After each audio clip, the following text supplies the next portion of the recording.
हाँ, तो आज अपन केमिस्ट्री का आपका चैप्टर 5 स्टार्ट करेंगे। छोटा सा है, बहुत परफेक्ट तरीके से कराऊंगा। सिंगल मार्क्स कहीं इधर उधर नहीं जाने वाला है। बस आप वही नोट्स को भी हाथ में लो, फटाफट नोट्स बनाते रहो। इजी सा चैप्टर है और जो मैं पढ़ाऊंगा उसके अलावा आपको कुछ पढ़ना नहीं है, ठीक है।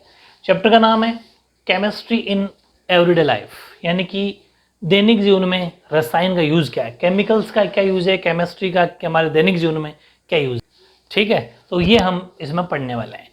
देखो, वैसे तो हमारे लाइफ के अंदर केमिकल्स का, केमिस्ट्री का बहुत ज़्यादा ही इंपॉर्टेंट यूज़ है। इसलिए हालांकि एक मैंने क्वेश्चन बना दिया आपके लिए। ये क्वेश्चन पीछे तो नहीं दे रखा था, लेकिन मैंने आपको कहा था ना वर्ड टू वर्ड अपन बनाते हुए चलेंगे नोट्स। तो स्टार्टिंग में अपन देखें तो एक हेडिंग लिखो आप, यूज़ ऑफ केमिकल्स। एग्जाम में क्वेश्चन आ सकता है, रासायनिक उपयोग लिखिए। केमिकल्स का क्या क्या यूज़ है, आपने सुना भी होगा केमिकल्स का हर जगह यूज़ होता है। तो देखो कौन कौन से मैंने 4 पॉइंट बनाए हैं आपके लिए कि chemicals are used in each fields of life, यानी कि हमारे रसायनों का उपयोग जीवन के प्रत्येक क्षेत्र में होता है। Like soap, detergent, beautiful cloth etcetera, यानी कि साबुन, अपमार्जक, सुंदर वस्त्र आदि। सुंदर वस्त्र के अंदर क्या है, कलर वलर करने के लिए जो भी शर्ट या कपड़ा, कोई सा भी जीन्स पैंट जो भी मिल लो, उनमें जो कलरिंग करी जाती है वो सब केमिकल्स के द्वारा की जाती है। दूसरा, various things of house hold consumption like chemical substance like cement, electrical apparatus, satellites, agriculture fields etcetera, यानी कि भवन निर्माण में सीमेंट है, विद्युत उपकरण है, मोटर वाहन से लेके एग्रीकल्चर यानी कृषि के क्षेत्र में भी रसायनों का आपको पता है बहुत सारा यूज होता है, ठीक है। तीसरा पॉइंट आप लिख सकते हो, we use medicine when we fall ill, that it's also chemical, that is also chemical, यानी कि जब हम अस्वस्थ होते हैं, जब हम बीमार पड़ते हैं, तो उस टाइम पर हम किसका प्रयोग करते हैं, औषधि का। औषधि का मतलब यहाँ पर केमिकल का है, वो भी एक केमिकली रसायन ही है। फिर fourth, many types of source sweet substances, food preventions और ऑल केमिकल्स मिक्सर्स, यानी कि अनेकों प्रकार के खट्टे मीठे पदार्थ जो भी हो, चाहे वो खाद्य पदार्थों का परिरक्षण यानी जो खाने के पदार्थों को बचाने के लिए हो, ठीक है। आपने खूब चिप्स वगैरह देखी, उनमें जो गैस भरी रहती है वो उसको बचाने के लिए भरी जाती है। तो ये बहुत सारी ऐसी चीज़ें हैं, केमिकल्स हैं, गैसें हैं, जो रसायनों का मिश्रण होता है, केमिकल्स का मिक्सर होता है। तो इस तरीके से अपन ओवरऑल 4 पॉइंट लिख देंगे। और लास्ट में आप ये भी कह सकते हो कि हैंस हम ये कह सकते हैं, it is true that daily life cannot be imagine without chemicals. अतः सत्य, ये बात फैक्ट है, सत्य है कि हम रसायनों के बिना दैनिक जीवन की कल्पना भी नहीं कर सकते। क्वेश्चन आ सकता है, ये खुद क्वेश्चन आ जाए कि रसायनों के बिना दैनिक जीवन की कल्पना भी नहीं की जा सकती, कैसे, ठीक है, हाउ। ये क्वेश्चन एज इट आ सकता है, फिर उसका आंसर भी यही 4 पॉइंट हो गए। इसलिए मैंने कैसे भी करके आप अगर इसको लर्न करोगे तो क्वेश्चन आपका नहीं बचना, ठीक है। अच्छे से लर्न करना, ये था आपका क्वेश्चन एक तरीके से फर्स्ट या फिर नोट्स, ठीक है। अब आप हेडिंग लगाओ एसिड। इसमें बहुत जबरदस्त ट्रिक बताने वाला हूँ, आपको ध्यान से समझना है ना। ट्रिक अभी थोड़ी देर बाद बात करेंगे, पहले इसकी बात समझो। एसिड यानी कि अम्ल, ठीक है। सीधा आंसर एग्जाम में जब आएगा तो आपको कैसे लिखना है कि एसिड आर सोर इन टेस्ट, ठीक है। एसिड यानी कि अम्ल स्वाद में, सोर का मतलब खट्टे होते हैं, पहली बात। दूसरी बात, it is turns blue litmus paper into red, यानी कि ये नीले लिटमस पत्र को लाल कर देते हैं। बहुत इंपॉर्टेंट बात है, इसलिए मैंने ट्रिक बनाई है आपके लिए। वो ट्रिक क्या है कि यहाँ पर क्या होगा कि बेस और एसिड, यानी कि ये अम्ल है और दूसरा क्षार होगा, उनमें डिफरेंस आपको एग्जाम में कंफ्यूजन रहेगा। और बहुत क्वेश्चन यही से आता है कि नीले को लाल में कौन चेंज करता है, लाल को नीले में कौन चेंज करता है।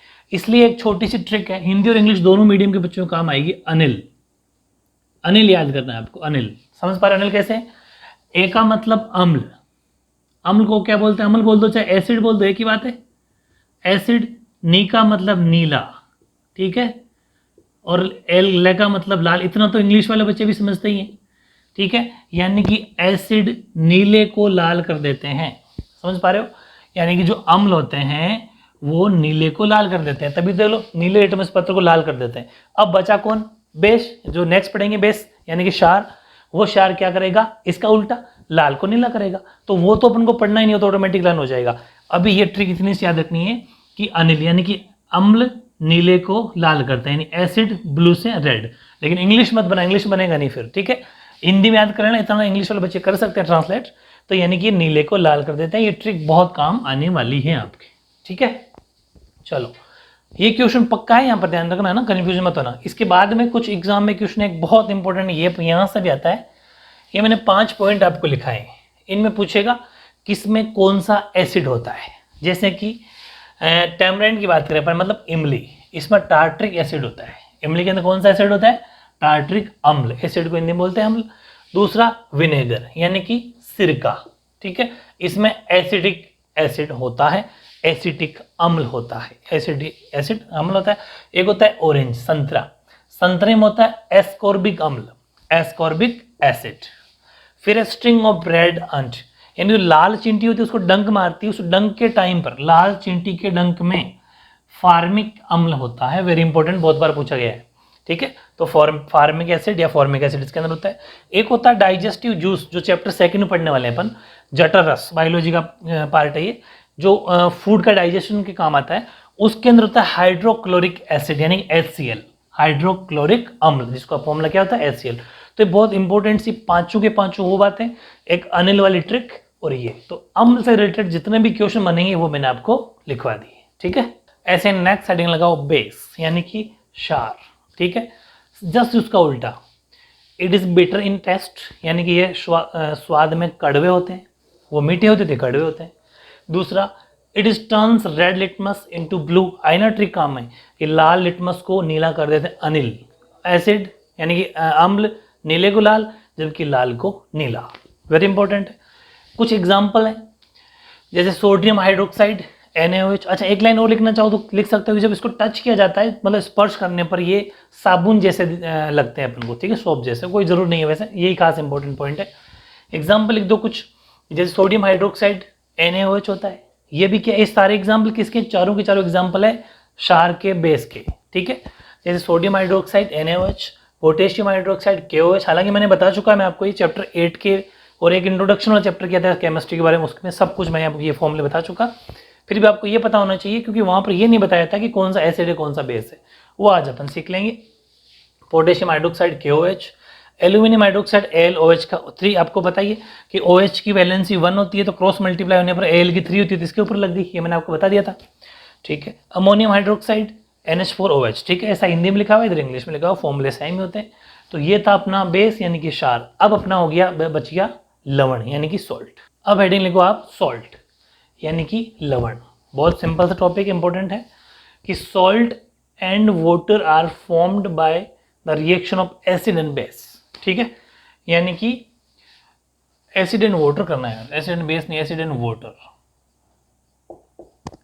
अम्ल व क्षार की क्रिया के द्वारा लवण और जल बनाते हैं। अम्ल है ना, अम्ल व क्षार की रिएक्शन जब आपस में अपन करवाएंगे तो उससे लवण बनेगा और साथ के साथ जल भी बन जाएगा। एग्जाम्पल ये अपन ने, HCl क्या है, एसिड है, चाहो लिख सकते हो एसिड है। ये क्या है, बेस है। ये क्या है, लवण यानी कि सॉल्ट है। आपको पता है नमक का फॉर्मूला होता है ये, ठीक है। और ये क्या है, वाटर, जल है, ठीक है। ये बात कही थी अपन ने, यानी कि ये अम्ल है, ये क्षार है, ये नमक या लवण है, और ये जल है। उसने ये कहा था कि जब हम अम्ल व क्षार की क्रिया करवाते हैं, आपस में रिएक्शन करवाते हैं, तो NaCl लवण यानी कि सॉल्ट प्लस वाटर यानी H2O बनता है। चलो ठीक है। इसके बाद में इनकी कुछ खास बातें और हैं। अगर लवण के बारे में 2 मार्क्स का क्वेश्चन आ जाए तो पूरा आपको आंसर लिखना है। क्या कि लवणों के उच्च गलनांक व क्वथनांक होते हैं, यानी कि सॉल्ट्स है हाई मेल्टिंग और बॉइलिंग पॉइंट होता है इनके, ठीक है। हाई मेल्टिंग पॉइंट होगा, हाई बॉइलिंग पॉइंट होगा। ओके, दूसरी बात, these are generally found in crystal form, यानी कि ये सामान्यतः क्रिस्टल के रूप में पाए जाते हैं। वेरी इंपॉर्टेंट चीज़ है, ठीक है, एज इट इज याद कर लेना। दूसरी बात, in writing unit formula of salt, fixed number of water molecules attached are called crystalline water. लवण के इकाई सूत्र को लिखने में ये सबसे इंपॉर्टेंट टॉपिक है, मतलब सॉरी पॉइंट है। ये जो तीसरा पॉइंट है आपका, वैसे इसका चौथा हो गया 1 2 3, चौथा पॉइंट जो है वो बहुत इंपॉर्टेंट है। ये कह रहा है कि लवण के इकाई सूत्र को लिखने में, यानी कि जो यूनिट फॉर्मूला हम लिखेंगे उसमें जल के अणु की जो निश्चित संख्या जुड़ी होती है उसे क्रिस्टलन जल कहते हैं। अलग से 1 मार्क्स का क्वेश्चन भी आ सकता है, यानी कि क्रिस्टलीन वाटर किसे कहते हैं, तो भी आंसर बन जाएगा। इसके बारे में लिखेंगे तो भी अपना पॉइंट तैयार हो जाएगा। देखो कैसे, कि कोई सा भी अपन फॉर्मूला लिखेंगे जो सॉल्ट का इसका होगा, लवण का सॉल्ट का होगा, यूनिट फॉर्मूला इकाई सूत्र, उसमें जल की मात्रा फिक्स होगी।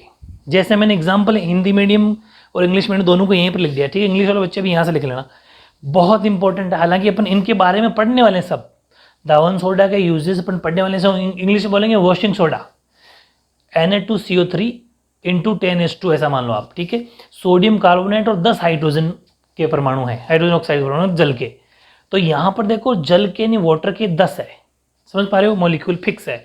वैसे अपन बात करें जिप्सम की तो CaSO4 इंटू 2H2, इसमें भी 2 जल के फिक्स है, वाटर के फिक्स है। जिप्सम को इंग्लिश में जिप्सम बोलते हैं। तीसरी बात सबसे इंपॉर्टेंट, फिटकरी जरूर लिखा है हमने, एलम बोलते हैं इसको, ALUM एलम। अलग से एग्जाम में पूछा गया है कि 1 मार्क्स के अंदर कि एलम का फॉर्मूला लिखो, फिटकरी का सूत्र लिखिए, ठीक है। तो K2SO4 into Al2SO4 3 into 24H2O, इसमें जल के कितने ऐसा मान लो मॉलिक्यूल है 24।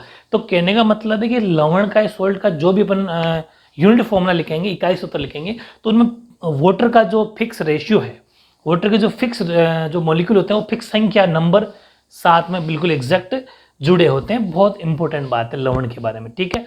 तो इस तरीके से अपने अम्ल, क्षार और लवण कंप्लीट कर लिए, ठीक है। तो आज अपने 3 टॉपिक के एसिड यानी कि अम्ल, बेस यानी कि क्षार और सॉल्ट यानी कि लवण, उन तीनों से रिलेटेड जितने भी ओरिजिनल आरबीएससी की बुक में जो पीछे क्वेश्चन दे रखे थे, जैसा मैं सिस्टम बता रहा हूँ, एक गारंटी लेता हूँ, जैसा मैं आपको नोट्स बना रहा हूँ, जैसे मैं आपको बता रहा हूँ, कोई नहीं पढ़ाएगा आपको ऐसा।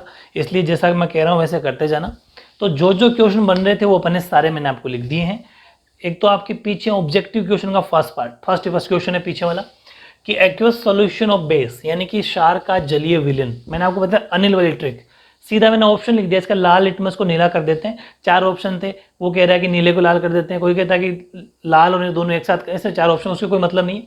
वैसे भी एग्जाम में ऑप्शन तो आते नहीं, सीधा आंसर सीखो।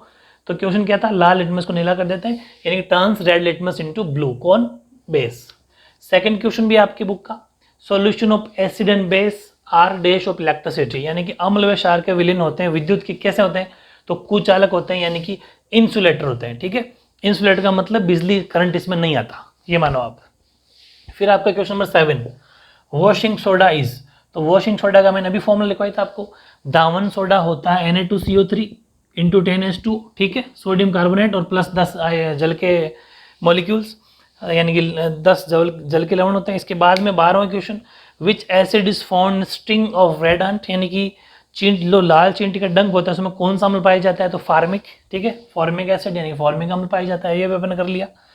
फिर क्वेश्चन है नेम 2 सोडियम सोल्ट्स, तो इंग्लिश वाले बच्चों के लिए मैंने आंसर यहाँ लिख दिया इसका, ध्यान रखना ये इंग्लिश वाले बच्चों के लिए आंसर है क्वेश्चन नंबर 19 का, 19वें का। हिंदी वालों को यहीं पर लिखा हुआ है, सोडियम के 2 लवणों के नाम लिखिए।